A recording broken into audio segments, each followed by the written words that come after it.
We want to continue our study in the book of James by concluding chapter 1. In this study, we'll be looking at James chapter 1, verses 26 and 27. Earlier in this chapter, James has told us that God is not the source of temptation, but God is the giver of every good and every perfect gift. One of those good and perfect gifts that God has given us is His word of truth. And James has told us what our response to that word of truth should be. In verse 19, he says that we're to be swift to hear, slow to speak, and slow to wrath. And so if the word of God is to benefit us, we must be quiet and listen to it. But then he goes on to say that we're to be doers of the word and not hearers only. So it's not enough just to listen to the word of God, but we have to be obedient to it. We be doers of the word and not hearers only. Now in our text for today's study, in verses 26 and 27, he tells us some ways that we can be doers of the word and to put it into practice. He says in verse 26, "If anyone among you thinks he is religious and does not bridle his tongue, but deceives his own heart, this one's religion is useless." James again cautions us against self-deception. He had earlier said, "Be doers of the word and not hearers only, deceiving yourself." We can kid ourselves into thinking that we're really religious by just listening to the word of God and not fully implementing it in our lives. And we can deceive our own heart by thinking or supposing that we're religious, but it doesn't really change the way we live our lives. Specifically, it doesn't change the way we speak.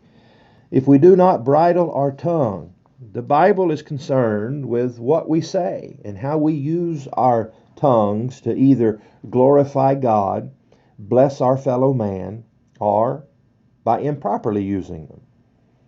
James will have a lot more to say about this in chapter 3 when he talks about the idea of bridling the tongue and how difficult it is to bridle one's tongue.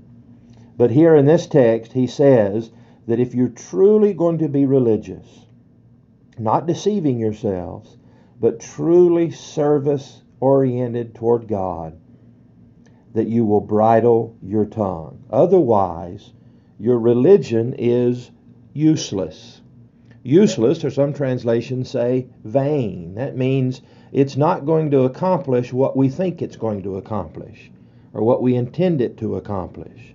Our religion is only worth something and accomplishing something if we change our lives.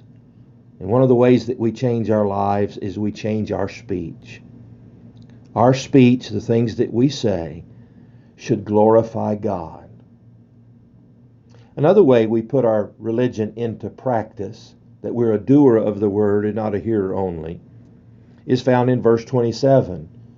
"Pure and undefiled religion before God and the Father is this, to visit orphans and widows in their trouble, and to keep oneself unspotted from the world."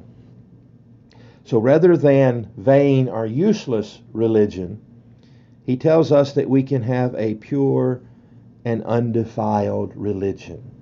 That our religion can be clean. It can be free from any admixture or filth. And we can have this pure and undefiled service before God if we do these two things. Two ways in which we're doers of the word and not hearers only. The first thing we're to do is to look out for those who can't look out for themselves.